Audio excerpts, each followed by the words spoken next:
안녕하십니까.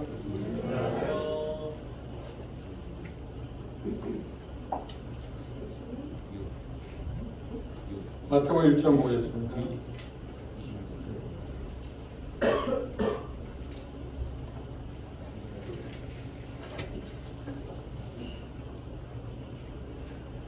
마태복음 1장 1절부터 6절에 있는 말씀까지 한 절씩 교독하겠습니다. 제가 먼저 마태복음 1장 1절 읽겠습니다. 아브라함과 다윗의 자손 예수 그리스도의 세대라.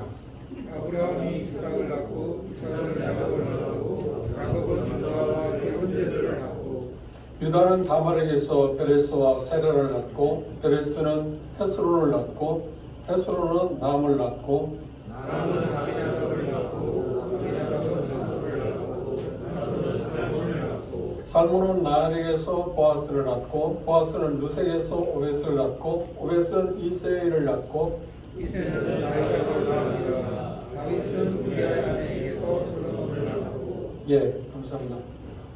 지난달에 그러니까 24년 11월 달에 첫째 주에 우리는 여기 마태복음에 나오는 5명의 여인들 가운데 마리아에 대해서 생각해 봤습니다.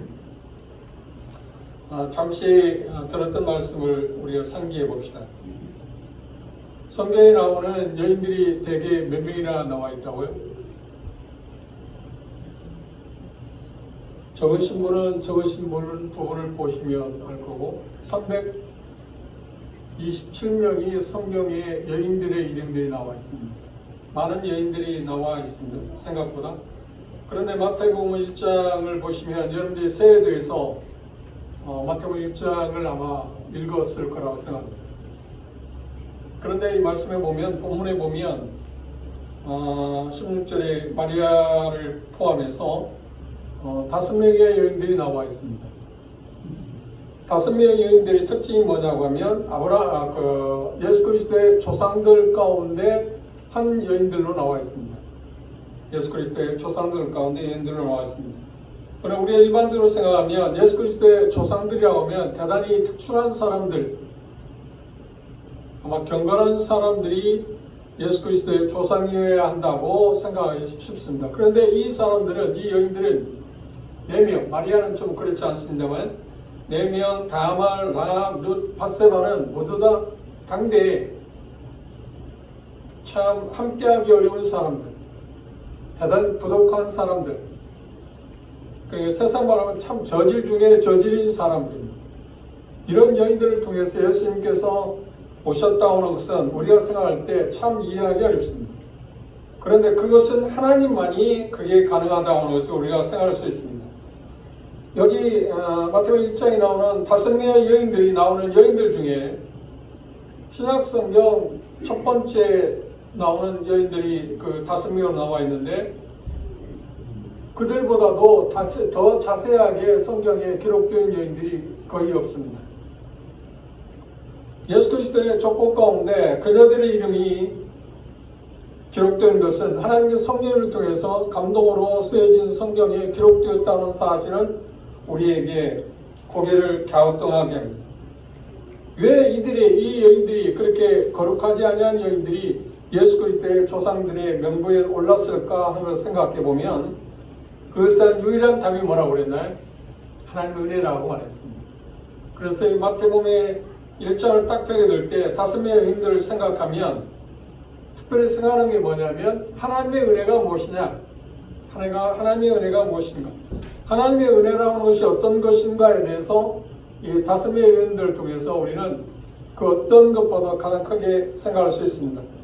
두 번째는 이 5명의 여인들을 통해서 우리가 볼 수 있는 것은 하나님께서 우리에게 보여주는 메시지는 하나님의 은혜가 어떤 일을 하느냐 하는 것입니다. 신학성경을 우리가 한번 하나님의 은혜가 어떤 일을 하고 있는가 한번 찾아볼까요?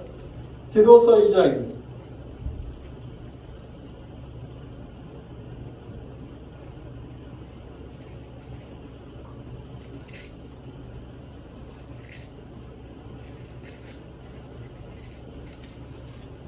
디도서 2장 11절에서 14절에 있는 말씀까지 한번 보겠습니다.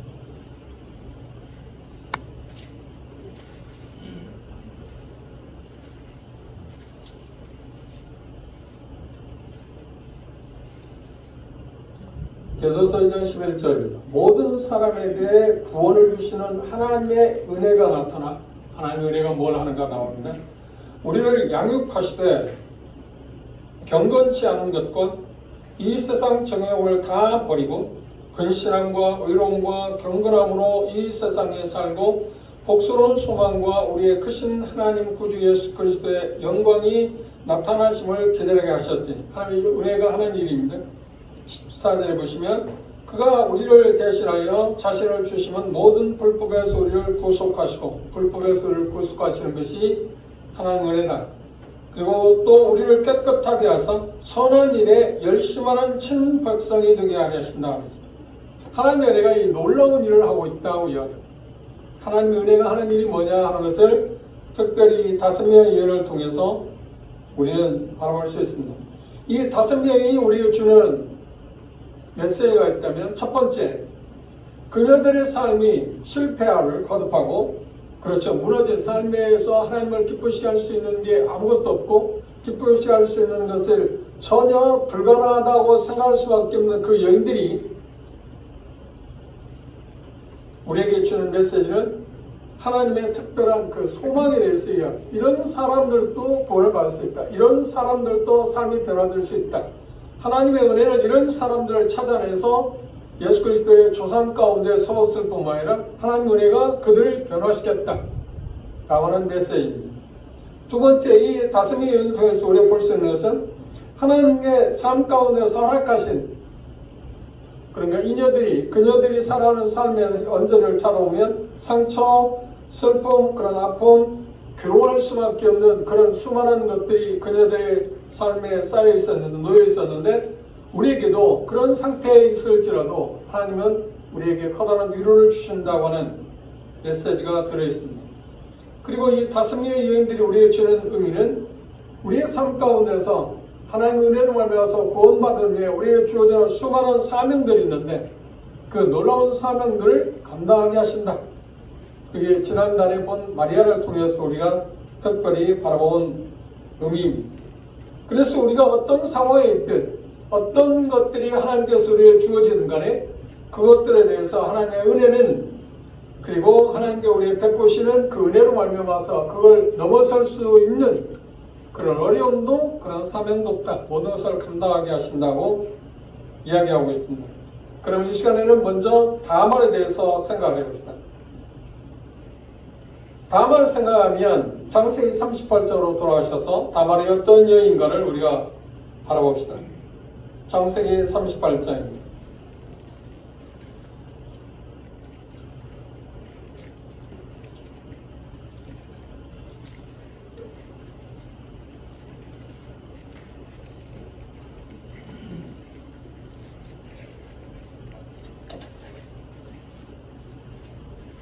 창세기 38장 1절부터 12절에 있는 말씀에 보면 다말이 어떤 상태에 있었는 사람인가 하는 것을 이야기하고 있습니다. 말씀하고 있습니다. 그런데 다말은 여기 요약을 한다고 하면 유다라고 하는 그러니까 이삭의 아들들 가운데 야곱이 있었고 야곱의 아들들 가운데 12명의 아들이 있었는데 12명의 아들들 가운데 넷째가 유다입니다. 유다의 이름의 뜻은 하나님을 찬양한다 하는 의미를 갖고 있습니다. 하나님을 찬양한다. 그런데 유다가 결혼해서 자녀를 낳았는데 그 자녀들이 여기 보면 첫째 아들이 뭐라고 하냐면 엘이라고 했고 두 번째 아들이 오난이었고 세 번째 아들이 셀라였습니다. 그런데 첫째 아들의 며느리가 누구였냐면 여기 나오는 다말이었습니다. 6절 보십시오. 유다가 장자 엘을 위하여 아내를 취하니 그 이름은 다말이었다. 그러니까 유다의 첫 번째 며느리가 다말이었습니다. 다말의 남편이 누구라고요? 엘이었습니다. 유다에게는 4명의 아들이 있었습니다. 그런데 엘이 큰아들이 뭔가 잘못해갖고 죽음을 당했습니다.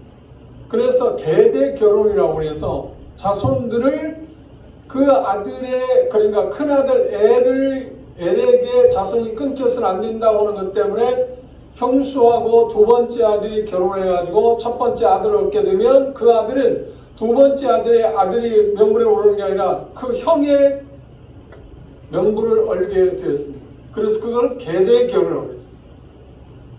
그런데 이제 그 아들이 죽자 시아버지였던 여기 나오는 유다는 어떻게 행동을 하는가 보십시오. 7절에 보면 유다의 장자엘이 여호와 목전에서 악함으로 말미암아서 여호와께서 그를 죽이시니라. 유다가 오난에 이르되 내 형손에 들어가서 남편 아우의 법물을 행하여 내 형을 위하여 씨가 있게 하라. 그렇게 계대 결혼을 이야기합니다. 그런데 둘째 아들 오난이 그 씨가, 그러니까 자기가 형수하고 결혼해서 첫 번째 태어난 아들이 자기 씨가 되지 않을 걸 알고 어떻게 했냐면 하나님의 말씀에 불순종하게 됐습니다. 그래서 두 번째 아들이 여기 어떤 일들을 당하는가 보십시오. 결과는 오난이 그것이가 자기 것이 되지 않을 줄 알고 형수에게 들어갔을 때 형에게 아들을 얻게 아니하려고 땅에 설정하며 그 일이 여호와 목전에 악함으로 말미암아서 여호와께서 그도 죽이시니 죽었습니다. 10절 보시면 그 일이 여호와 목전에서 악함으로 여호와께서 그도 죽이시니 11절 유다가 그 며느리 다멜에게 이르되 수절하고 내 아비 집에 들어가서 있어서 내 아들 셀라가 장성하기를 기다려야 하니 이제 셋째 아들 첫 번째 아들 죽고 둘째 아들 죽었습니다. 그러니까 어떤 면에서 보면 이제 본문에는 마태복음 1장에 나오는 다만은 기구한 운명의 그렇죠? 자, 결혼해서 꿈꾸는 게 무엇인가요? 그래서 행복한 가정을 다 꿈꿉니다. 그런데 결혼하자마자 자기 남편이 하나님 앞에 무슨 일을 했는지 모르는 악함으로 말미암아서 죽음을 당했습니다. 그래서 다행히 계대교회를 통해서 자기 시동생인 여기는 오난과 다시 자기 시부모인 유다에 의해서 주선해서 결혼하게 됐습니다. 그런데 그 시동생도 두 번째 결혼했습니다. 시동생도 하나님 앞에 악한 일을 함으로 말해서 죽음을 당했습니다. 계대 결혼 가운데 이제 세 번째 아들 유다에게서 세 번째 아들 셀라가 남아 있는데 그 셀라가 결혼해야 할 입장인데 유다가 자기 며느리 다말에게 셀라가 결혼해서 또 죽을지도 모른다는 생각, 인간적으로 볼 때 그런 생각 때문인지 모르지만 어떤 이유에서인지 모르지만 셋째 아들을 계대 결혼시키는 것을 미뤄버렸습니다. 그리고 자기 지금 며느리인 다말에게 뭐라고 하냐, 친정에 가서 기다리라, 수절하고 있어라. 이유가 뭐냐 하면 셀라가 여기 나오는 셋째 아들이 셀라가 장성해서 결혼의 시기가 되면 결혼시켜주겠다. 약속을 했습니다. 누가요? 그 시부모인 유다가 말입니다. 그런데 오랜 시간이 흘러도 대대 결혼을 기대했던 오랜 시간을 기다렸던 다말에게 소식이 감감합니다. 친정에게서 지금 수절하고 있습니다. 그 다음 말씀을 보시죠. 그런데 이 교훈 가운데 말은 11절에 그랬습니다. 유다가 그 며느리 다말에게 이르되 수절하고 내 아비 집에 들어 있어서 내 아들 셀라가 장성하기를 기다려야 하니, 실상은 장성하기를 기다리라고 말은 했지만 표면적으로 이야기를 했지만 내면은 뭔가요? 셀라도 그 형들같이 죽을까 염려함이라. 셋째도 죽을지 모른다고 하는 생각. 그러니까 어떤 면에서 보면 우리 문화에도 그런 게 있습니다. 우리 현대는 그렇지 않습니다. 이 시조선의 문화 가운데서도 이런 형태가 있었습니다. 그러니까 어떤 며느리가 잘못 들어와서 어떤 집안에 문제가 생기면 어떠냐면 그 집안에서 문제를 발견하기보다는 새로 들어온 며느리 때문에 어떤 애운이 왔다고 생각했습니다. 그래서 액땜을 하면서 별별 짓을 다 하지 않나요? 근데 유다도 그런 생각을 갖고 있었어요. 이 며느리가 무엇인가 문제 있는 며느리다. 그래서 큰아들도 죽었고 둘째 아들도 죽었습니다. 그런데 큰아들이 죽은 이유나 둘째 아들이 죽은 이유는 뭔가요? 며느리 때문인가요? 아니요, 그들 때문에. 큰아들이 또 자기 잘못 때문에 죽었고 둘째 아들이 또 자기 잘못 때문에 죽은 거예요. 그런데 애매하게 며느리에게 모든 것을 뒤집어 씌웠습니다. 그리고 셋째 아들을 이제 계대 결혼을 시켜야 하는 것이 당연한데 셋째 아들을 다말하고 결혼시키지 않은 것은 이 다말 때문에, 자기 며느리 때문에 이 아들도 죽을까 두려워서 주지 않기 위한 거예요. 실상 말은 그렇게 했지만 표면적으로 말했지만 내면은 뭔가요? 그 아들을 주지 않기 위해서 계대시계를 주지 않기 위해서 그러니까 생과부로 평생을 지내라고 하는 이유. 그러나 하나님의 말씀에 의한다고 하면 그건 잘못된 것입니다. 유다는 일방적인 생각을 했습니다. 그런 가운데 지금 다말은 친정에서 삶을 살고 있습니다. 여러분들이 다말이라고 하면 어떤 생각이 들까요? 참 원통하지 않나?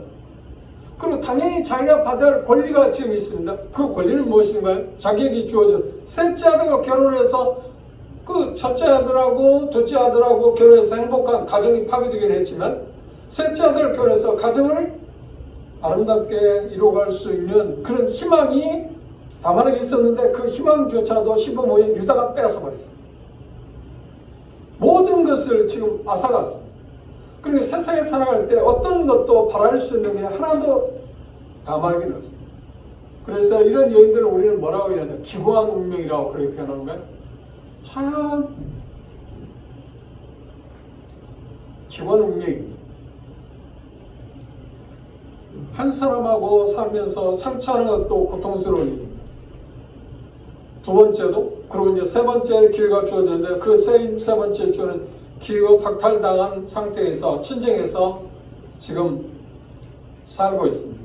그럼 뒤를 넘겨보시죠. 24절을 보시죠.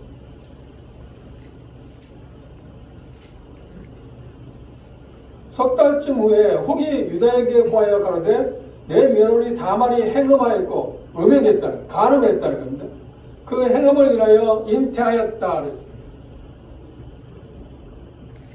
그 안에 내용 가운데 어떤 내용이 나와 있냐면 이런 내용이 나와 있습니다. 다말이 자기 친정에서 수절하고 있습니다. 지금 과부로 수절하고 있습니다. 그런데 그 당시 문화는 과부의 모습을 보이기 위해서는 무엇인가 특별한 의상을 하고 있었던 것 같습니다.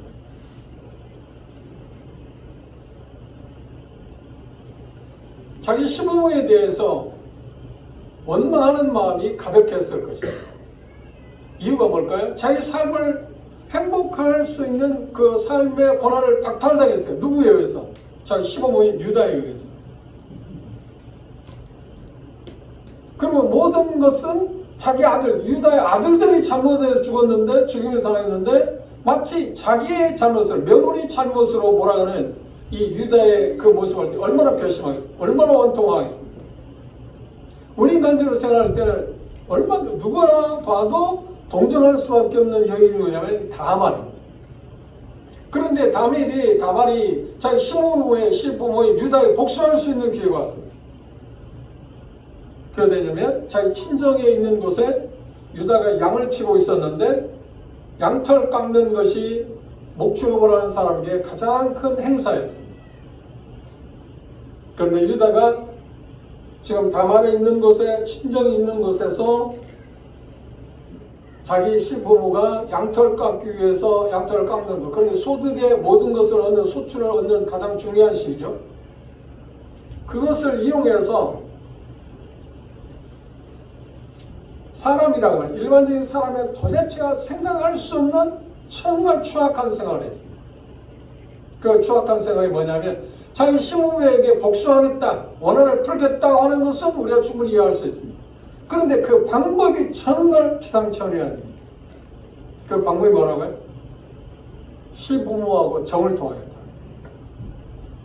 그래 처참하게 그 시부모에게 그 비참한 자기가 당한 그 원통을 풀겠다고 하는 이야기.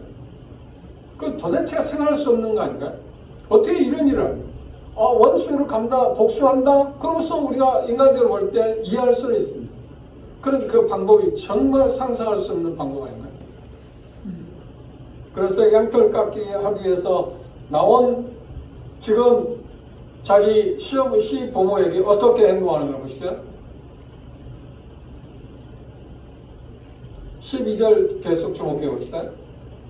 얼마 후에 유다의 아내 수아의 딸이 죽은지를 유다가 위로를 받은 후에 그리고 유다의 아내가 지금 죽었습니다. 그 친구 아둘람 사람 히라와 함께 길나로 올라가서 자기 양털 깎는 자에게 이르렀더니 혹이 다말에게 이르되 그 소식을 누구에게 전해주냐면 며느리인 다말에게 네 시부모인 유다가 양털 깎는 그 행사를 하기 위해서 이곳에 왔다. 그러니까 그 다말은 어떠냐면 그게 자기 시부모에 대해서 유다에 대해서 복수할 수 있는 좋은 절호의 기회라고 생각해요. 그런데 그 절호의 기회를 어떻게 할 거냐 하는 것은 기상천외한이 어떻게 복수하려고 생각하는가요? 다말의 시부모가 자기 형틀을 깎으려고 딥나에 올라왔다 한지라 그가 그 과부의 의복을 받고 면박으로 얼굴을 가리우고 몸을 휩싸고 딥나 길곁 에나임 문에 앉았다. 마치 쉽게 말한다면 모르겠습니다. 지금 그게 우리나라에서 없어졌는지 안 없어졌는지 모르지만 전에 한때는 그 지역을 없애기 위해서 창녀촌, 그렇죠? 창녀촌을 없애기 위해서 우리나라에서 문화적으로 그렇게 한 일이 있잖아요. 지금도 아마 그런 게 있는지 없는지 모르겠습니다. 그런데 이 지역도 딥나스라는 이 지역도 창녀들이 있는 그곳이 있었습니다. 동네가 있었습니다. 그곳에 가서 다말이 어떻게 했다고요? 창녀 행사를 지금 하고 있습니다. 이게 알아볼 수 없도록 면박을 취해서 하려고 있었습니다. 그런데 이 말씀을 보시면 이유는 뭐냐면 뭐라 이를 쓰는데 이는 세라 셋째 아들이 장성을 보아서도 자기를 그의 아내로 주지 않았음을 이릅니다. 방법이 뭐라고요? 15절 보십시오. 그가 얼굴을 가리웠으므로 유다가 그를 보고 창녀로 여겼다. 창녀를 여겼다. 그런데 우리가 생각할 때, 상식을 생각할 때 아무리 며느리라 할 때 면박을 취하고 가리웠다 할지라도 자기 며느리인지 창녀인지 구분할 수 없었을까요? 구분할 수 없었다고 이야기합니다. 그런데 이걸 상식적으로 구분할 수 없었던 게 뭐 때문일까요? 그 유다의 정욕 때문이라고 나왔습니다. 이성을 갖고 생각했으면 그냥 평범하게 이성을 갖고 생각했으면 자기 며느리를 못 알아볼 것 같아요. 아무리 변장을 했을지라도. 그렇지 않나요? 그런데 정욕이 앞서다 보니까 그 모든 게 어떻게 됐어요? 아름다운 여인으로 보였겠죠. 아마 다비를 탄다면 그런 것이 아니었겠나 제 추정입니다. 그래서 들어가게 됐는데 뭐냐면 그 자부인 줄 알지 못했다. 그런데 장래에 몸을 파는 여자니까 몸을 파는 값을 줘야잖아요. 그렇죠? 그런데 뭘 요구하니까 뭘 원하냐고 하니까 17절로 유다가 가로되 내가 내 때에서 염소 새끼를 주리라. 그가 가로되 당신이 그것을 줄 때까지 약점을 주겠네. 염소 떼를 가져오기 위해서는 시간이 걸리잖아요. 근데 염소 떼 중에 그걸 가져오기 전에 그 당시 물물교환이 성행했던 곳이니까 그걸 가져오기 전에 약조물을 먼저 달라고 그랬어요. 약조물을 달라고 그랬는데 18절에 보면 유다가 가로되 무슨 약조물을 내게 주랴. 그가 가로되 당신의 도장과 끈과 그 다음 세 번째 말에 지팡이를 달라고 했어요. 세 가지를 의미했어요. 그런데 이 다말은 뭔가 이미 계산을 하고 있었던 것 같습니다. 자기가 어떤 문제가 발생하면 그 문제에 대해서 분명하게 변호할 수 있는 어떤 것을 갖기를 원해요. 대단히 영특한 여자예요. 그리고 그렇잖아요. 그러니까 이 말은 어떻게 영특하다는 말은 대단히 계산적이었다. 앞으로 어떤 일이 올 걸 대비했다. 범죄자의 특성이 뭔가요? 물론 대다수의 사람들이 범죄를 우리 지금 현실에 범죄를 했을 때 그 범죄를 가리기 위해서 예비하고 준비하고 계획적으로 하는 그런 경우가 아니고서는 잘 그런 게 없지 않나요? 그런데 우리 주변에 제가 그런 말을 해서 죄송합니다. 정치뿐만 아니라 계획적인 범죄자의 특성이 뭔가요?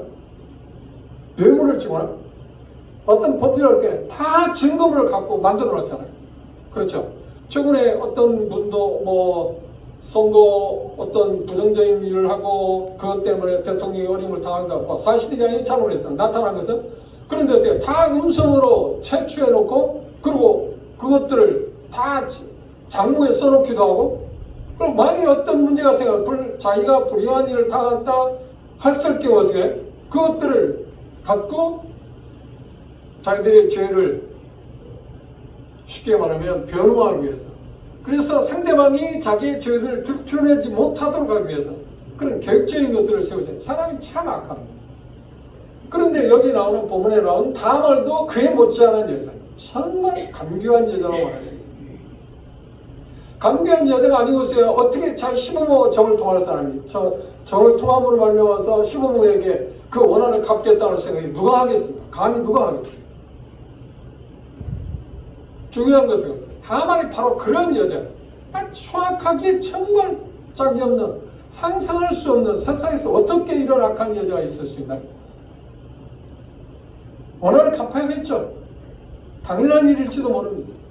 그런데 그 일을 시부모와 관계를 통해서 그 시부모를 통해서 씨를 갖고자, 그래서 세상에 망신을 주고 자기가, 그러면 자기가 한번 생각하겠죠. 다만에 그런 계획을 세웠을 때 가장 중요하게 생각한 것은 지금 여기 말하는 세 번째 아를 생각을 기다리는 이런 거예요.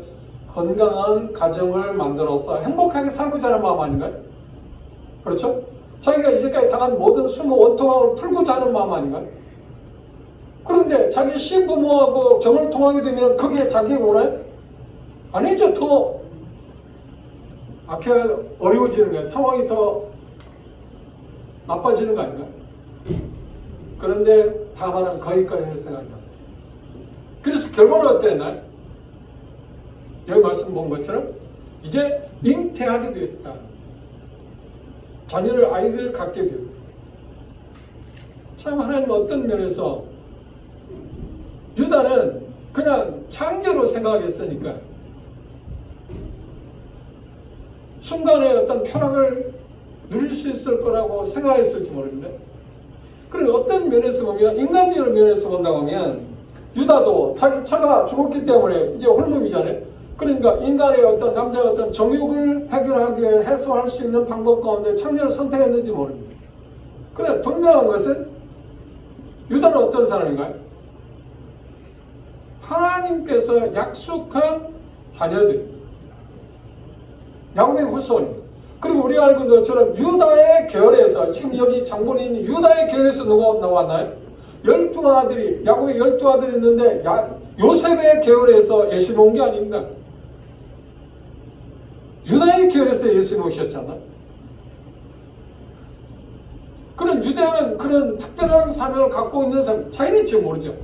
특별한 사명을 갖고 있는 사람인데 그렇게 자기 삶을 나쁘게 살았습니다. 그래서 결국은 어떻게 되냐? 불륜으로 말미암아서 자기 며느리가 잉태하게 됐습니다. 그런데 어느 날 얼마 시간이 흐르고 나서 자기 며느리가, 여기 보면 뭐라고 했나요? 음행함으로 말미암아서, 그렇죠? 자기 아들 준 일이 없잖아요. 누군가하고 정을 통해서 수전해야 할 과부가 수전하지 못하고 어떤 남자하고 정을 통해서 아이를 갖게 돼요. 그 소식을 듣게 된 유다는 어떻게 했나요? 그 시간 누구 시인가? 자기 시잖아요. 그런데 자기 며느리가 행음했다는 소리도 돌로 쳐 죽이라고.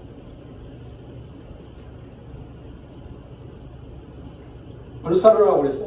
그래 다시 24절 주목해 보세요. 석 달쯤 후에 혹이 유다에게 고하여 가라되 내 며느리 다말이 행음하였고 그 행음함을 인하여 잉태하였느니라. 유다가 가는데 그를 끌어내어 뭐라고요?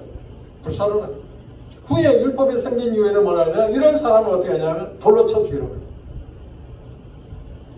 그런데 당신은 불사를 받았어요. 불로 쏴 죽이라. 불태 죽이라. 그러니까 다말이 그 소 듣자마자 뭐라고 그러나요? 세 가지 약주물 있잖아요. 그걸 제시해 주면서 말하는, 이 남자로 해서 내가 씨를 갖게 됐다. 그러니 음행죄로 말미암아서 자기를 불태워야 한다고 하면 누구도 불태워 죽음을 당해야 하나요? 유다도 죽여야잖아요. 그런데 그 씨가 여기 보면 뭐라고 했나요? 쌍둥이를 낳았어요. 또 낳고 보니까 쌍둥이였다. 지금 마태복음에서 우리에게 강조하고자 하는 것은, 마태복음으로 다시 일자로 돌아봅시다. 내력을 다 이야기하지 않았지만 조금 우리가 살펴봤습니다. 다말이 어떤 여자인가를 우리가 살펴봤습니다. 그러면 다말의 모습에서 우리가 볼 수 있는 것은 뭔가? 인간적으로 볼 때 정상적인 여인으로서 셋째 아들과 결혼해서 이제 정상적인 가정, 건강한 가정을 이룰 수 있는 일이 차단. 그렇죠? 누구에 의해서? 자기 시부모인 시아버지인 유다에 의해서 그게 단절됐어요. 얼마나 억울한 일, 얼마나 애통한 일입니까?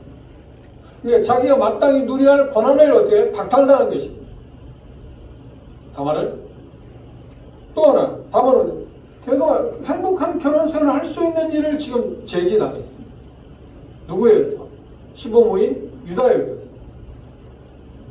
그리고 결국은 자기 자신이 잘못해서 했지만 자기의 선한 이름, 다말이라고 하는 아름다운 이름을 갖고 있었습니다. 그 이름이 무색하게 됐습니다. 그리고 무엇보다도 가장 나쁜 평판을 받는 여인으로 전락하고 말았습니다. 그래서 나쁜 여인의 특징이 뭔가요? 창녀라는 말을 들은 것.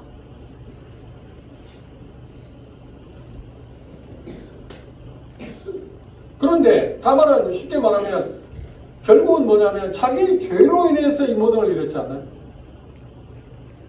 다 상실했습니다. 그런데 다말은 자기가 갖고 있는 그 원통함, 자기가 시부모를 통해서 얻어야 할 만한 그 권리, 그것이 박탈되었을 때 그걸 얻기 위해서 얻을 수 있는 방법이 잘못되었습니다. 부정한 방법을 통해서 무엇인가 자기가 생각하는 것을 얻고자 했습니다. 자기가 생각하는 것은 뭐냐면 행복을 추구했겠죠. 행복을 얻고자 했을 것이다. 이것이 저도 그렇고 우리 모든 사람이 하는 게 아닌가? 하나의 방법이 아니고 부정한 방법을 통해서 내가 행복한 삶을 살고자 할 때 부정한 방법을 통해서 그걸 얻어내려고 하는 것이 우리의 모습입니다. 어떤 면에서 보면 다말은 대단히 추악한 여자임에 불구하고 그 다말을 위해서 우리가 돌을 던질 수 있는 사람이 있나요? 부정한 방법을 통해서 행복을 추구하고자 하는 것이 우리가 꿈꾸지 않았나요? 그걸 실행하지 않았나요? 요한복음 8장에서 가늠죄에 잡힌 여인을 위해서 예수님께서 그런 말씀했어요. 그게 돌에 쳐 죽여야 한다. 모세는 그렇게 그 여자를 돌에 쳐 죽이자 하는데 당신은 뭐라고 말하겠습니까? 하는데 예수님 뭐라고 말씀하셨나요? 너희 중에 죄 없는 자가 먼저 돌을 들어서 이 여자를 치라. 그런데 어려움을 시작해서 아이까지 젊은이까지 하나도 없이 다 예수님이 말씀하는 것에 응하지 못하고 다 되돌아갔다 말했어요. 우리 집에 죄 없는 사람들 있나요? 그런 면에서 왜 다말을 우리가 동정할 수 있습니다. 다말에 대해서 그렇게 나쁜 짓으로 말할 수 없을지도 모릅니다. 그러나 분명한 것은 이 여자는 다말은 추악한 여자가 틀린 것입니다. 이런 추악한 여자를 하나님께서 마태복음 1장으로 다시 돌아와서 한번 보십시오. 1장 3절에 보면 유다는 다말에게서 베레스와 세레를 낳고 누가 누구를 낳고 누가 누구를 낳고 그 다음에 끝까지 끝부분에 뭐예요? 마련을 통해서 누가 왔다고요? 누가 오셨다고요? 예수님이 오셨다.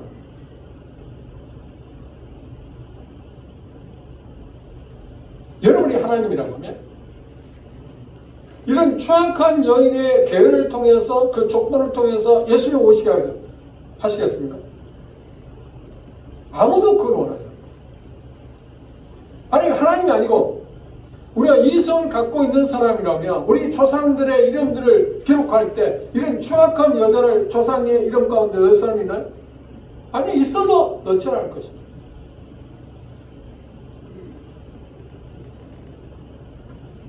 여러분에게 아마 족보가 있을지 몰라요.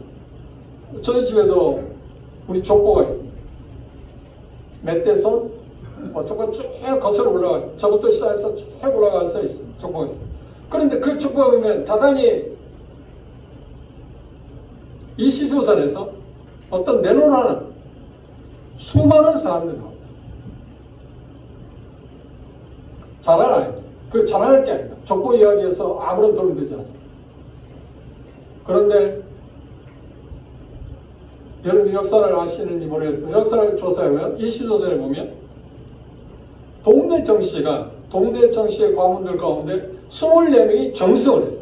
그러니까 이 우리 성씨들 가운데 아무도 그런 조상을 갖고 있는 성씨는 없습니다. 대단한 후손임에 틀림없어요. 그런데 그 잘하는 게 하나 없어요. 그래봤자 다 아담의 후손입니다. 그런데 그 족보이 뭐예요? 그들 가운데 제 조상이 올라가 쭉 올라가면 그들 모습이 나와 있습니다. 좋은 것들만 다 기록돼요. 누가 몇 대서는 뭐 했다 쭉 나옵니다. 그런데 그들 모습 보면 우리 조상들을 보면 대단한 사람들처럼 보이지만 나쁜 것, 그러니까 비판받는 것은 한 사람도 없습니다. 한 사람도 수록되지 않았습니다. 다 좋은 것들만 기록했습니다. 왜요? 그 사람이 추구하는 것입니다. 사람이 그런데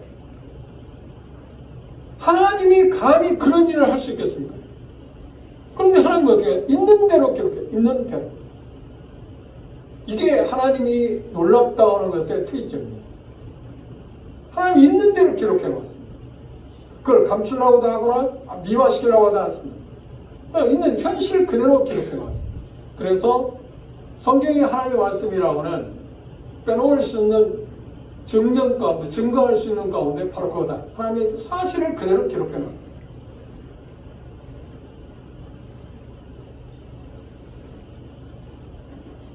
그런데 이런 추악한 다말이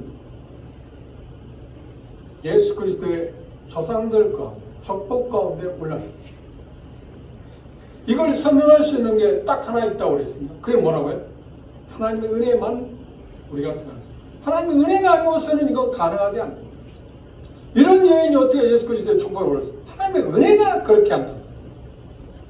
한번 생각해보세요. 우리가 하나님의 은혜가 아니고서는 우리가 제 추악한 삶이 어떻게 하나님의 자녀가 되겠습니까?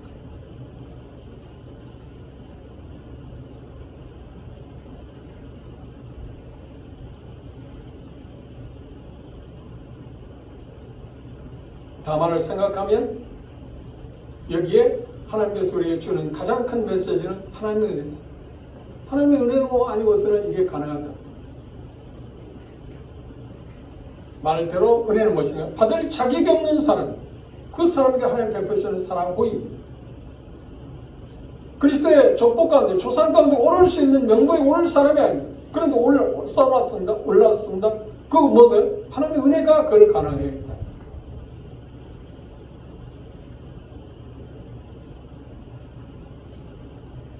이 다말을 통해서 우리에게 하나님이 주시는 메시지는 뭔가요? 바로 그런 여인을 통해서 구세주가 오게 하셨고 그 계보의 한 부분이 있어서 예수님이 오시게 되었다. 그렇다고 해서 우리가 오해하지 말아야 것은 예수님께서 이 여인의 혈통을 이어받았다는 말이 아닙니다. 혈통과는 전혀 다릅니다. 단지 그 조상들을 통해서 예수님이 오셨다고 하는 것을 말하고 있지 피를 이어받았다는 말은 아닙니다.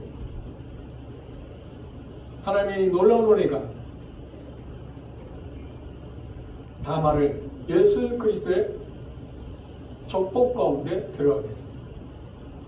족보로 말한다고 하면 다말을 통해서 여기 표현하는데 유다를 통해서 다말을 통해서 베레스, 셀라를 통해서 헤스론 그렇게 차례차례 계속해서 내리고 낳고 해서 드디어 마리아를 통해서 예수님이 오셨다고 했습니다. 그때까지만 피를 계속 이어받았습니다. 그렇죠. 죄의 씨를 이어받았습니다. 그런데 마리아에 와서는 죄의 씨를 받지 않았습니다. 왜냐하면 마리아는 처녀였기 때문에 성령에 의해서 잉태되었기 때문이었습니다.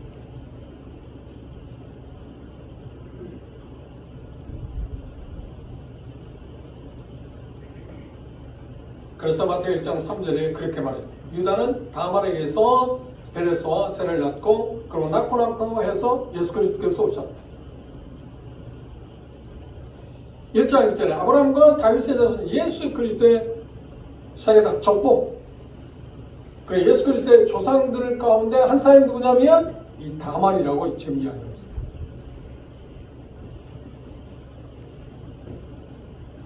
이 다말이 우리에게 주는 메시지는 뭘까요? 그렇죠. 우리가 세상에 살아가면서 억울한 일을 당할 수 있습니다. 그럼 행복을 차단시킬 수 당하는 일도 당할 수도 있습니다. 다만 그랬지 않나요? 당연히 좋은 가정을 이루고 건강한 가정을 이룰 수 있는 권한이 그에게 주어졌지 않나요? 그런데 유다에 의해서 이게 차단됐습니다. 그럼 억울한 게 뭔가요? 자기가 잘못해서 자기 남편들이 그러니까 유다의 두 아들들이 죽은 건 아니잖아요. 그들이 각각 자기들의 잘못으로 말미암아서 죽음을 당했잖아요. 다음은 아무 상관도 없습니다.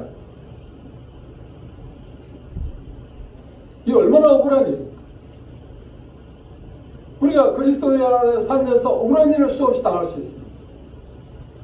내가 하지 않은 말도 했다고 하고, 내가 그렇게 말하지 않았는데도 말을 꾸며가지고 나쁜 말을 했다고 해서 우리는 억울한 일을 당하게 됩니다. 나는 상대방에게 선을 베풀려고 했는데 그것을 오해해가지고 악용해가지고 오히려 나쁘게 말하는 그런 수많은 억울한 일을 당하잖아요. 저도 그렇고 여러분도 그렇고 우리가 이제 살아가면서 우리는 많은 부분에서 억울한 일을 당했어요. 그럼 마땅히 누려야 할 그 어떤 고난이 있는데도 그걸 박탈당하는 경우가 있어요. 누구에 의해서? 다른 사람에 의해서. 어떤 환경에 의해서. 유다에 의해서 다말이 누려야 할 아름다운 가정생활이 파괴당한 거죠. 제한을 받은 거죠.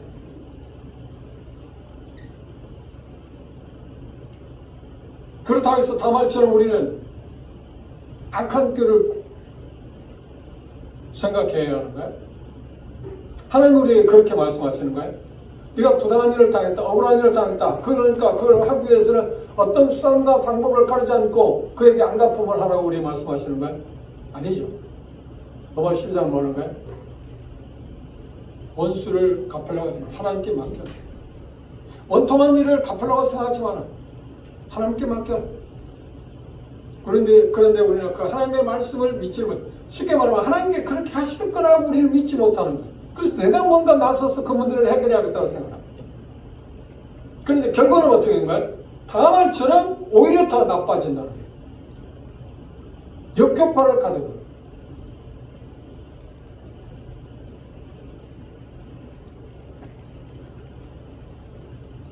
억울하고 속임을 당하고 제한을 받을 수도 있습니다. 부당한 취급을 받을 수 있습니다. 다만 자기 남편들이 죽은 것은 자기 잘못이 아니잖아요. 그들이 잘못해서 죽은 거 아닙니까? 그런데 왜 유다는 15모임 유다는 너 때문이라고?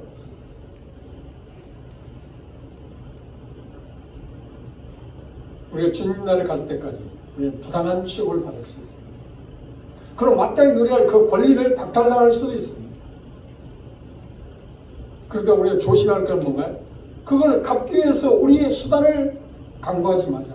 그렇게 하면 다말처럼 어떻게 오히려 더 어려워진다. 그런 상황이 있을 때 우리가 생각할 수 있는 다말을 우리가 생각해요. 하나님께서 그런 사람이었던 다말이 그런 범죄하고 정말 추악한 모습으로 전략했지만 그럼에도 불구하고 그를 어떻게 했다고요? 그녀에게 은혜를 베푸셔서 예수 그리스도의 족보에 들어오게 하셨어요. 하나님의 은혜는 이렇게 놀랍습니다. 그를 변화시켰습니다.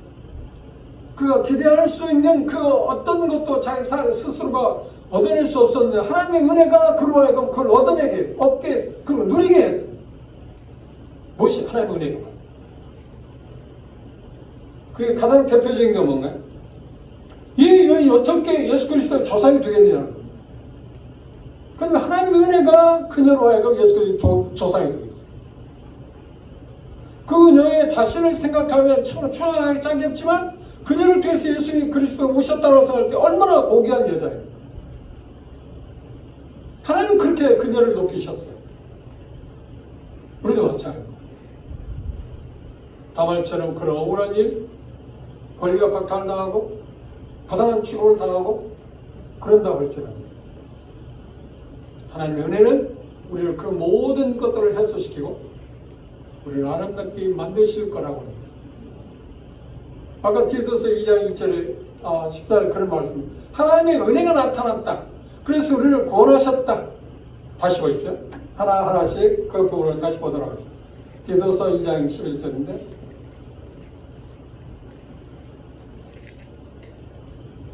11절에 보시면 모든 사람에게 구원을 주시는 하나님의 은혜가 나타났다. 그래서 하나님의 은혜가 우리를 양육한다. 양육하다는 그리스도를 닮게 한다는 표현입니다.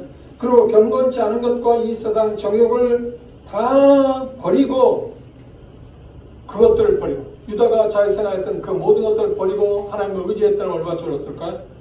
근신함과 의로움과 경건함으로 이 세상에서 살게 하십니다. 하나님은 우리가 구원받았을 때 불의한 세상에서 우리를 건짐을 받았습니다. 그렇죠? 악한 세상, 사단의 권세 하나님께 옮겨졌습니다. 그게 끝이 아닙니다. 그런 삶을 살아가게 하시는 게 하나님의 은혜라는 겁니다. 그러니까 하나님의 은혜는 오늘 구원하셨을 뿐만 아니라 그리스도인다운 삶을 살아가게 하는 것이 하나님의 은혜라고 합니다. 다만 마찬가지입니다.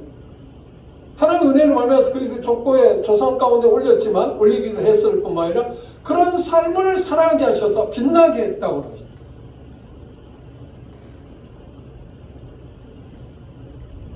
그 이외에도 하나님의 은혜가 하는 일에 대해서 여러분들이 14절까지 쭉 읽어봅니다. 하나님의 은혜가 나타나서 하시는 일이 무엇인가 하는 걸, 하는 일이 무엇인가 하는 것을 자세히 수록해 모았습니다.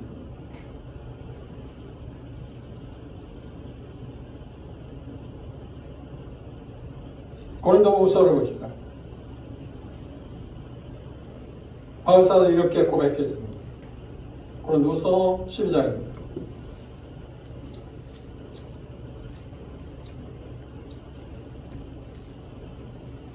고린도후서 12장 9절 말씀입니다.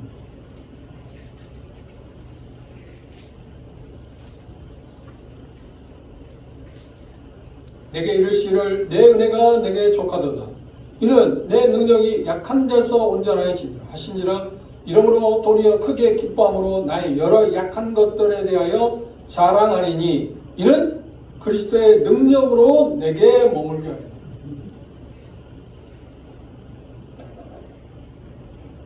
가만히 이 말씀대로라면 권리가 박탈당하고 억울한 일을 당하고 그런 그 여러 가지 상황 가운데서도 그걸 하나님께 맡겼더라면 어떻게 그걸 통해서 어떻게 더 강한 사람으로 더 나은 사람으로 변화시킬 수 있었을 거라고 하는 이야기.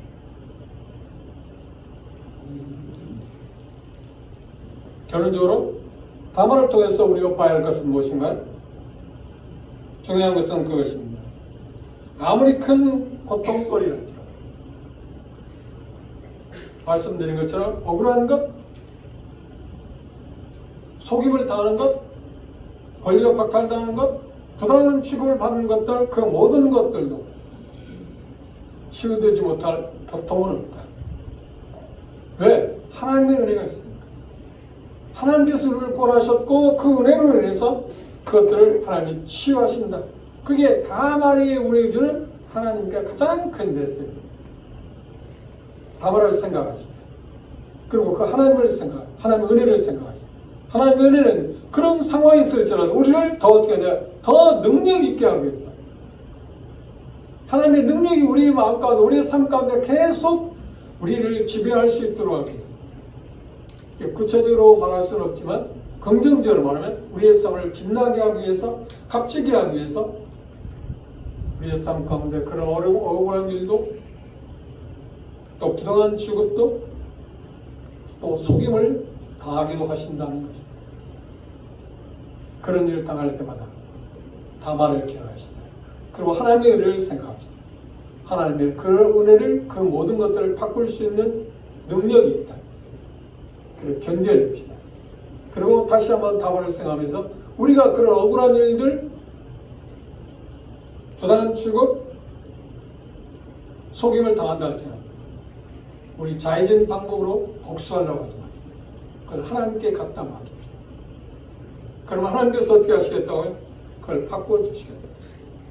하나님의 은혜는 그것으로 끝나는 게 아니라 내버려 두는 게 아니라 그걸 우리가 계속해서 당하게 하는 게 아니라 결국은 사실로 밝혀질 것이고 그리고 이 땅에서 사실을 밝혀지지 않는다면 그분의 나라에 가면 우리는 다 그걸 적나라하게 다 우리를 밝힌다고 그러지 않나요? 그때가 언제인지는 모릅니다. 그러나 우리가 믿고 있는 것처럼 그날이 그렇게 멀지는 않을 것입니다. 조금만 더 기다리면 힘들어도 고통당하는 일을 조금만 더 견뎌낸다고 하면 하나님의 은혜로 말미암아서 그것들을 다 해소시킬 거라고 하는 것입니다. 우리가 당하는 어떤 슬픔도 어떤 고통도 하나님의 은혜를 뛰어넘을 수 있는 것은 없습니다. 왜요? 하나님은 가장 강력한 능력이 있기 때문에. 오늘 여기 다말에서 우리에게 보여주는 가장 특이한 사항들을 우리가 봤습니다. 하나님은 어떤 것도 다 치유할 수 있습니다. 그리고 다말은 이 추악한 여인을 그리스도의 조상 가운데 하나님께서 높이신 것처럼 기록한 것처럼 우리가 당하는 어떤 것들도 회복시키고, 그리고 결국 우리의 본연의 모습, 아름다운 모습으로 우리를 변화시킬 거라고 하는, 그리고 그런 여러 가지 상황들을 다 치유할 거라고 하는 그 믿음을 가집시다. 이것이 하나님께서 우리에게 베푸신 은혜이고, 하나님의 은혜는 어떤 것도 다 감당하게 하신다는 이 놀라운 진리를 이 담화를 통해서 여러분 기억하시길 바랍니다. 기도하고 마치겠습니다.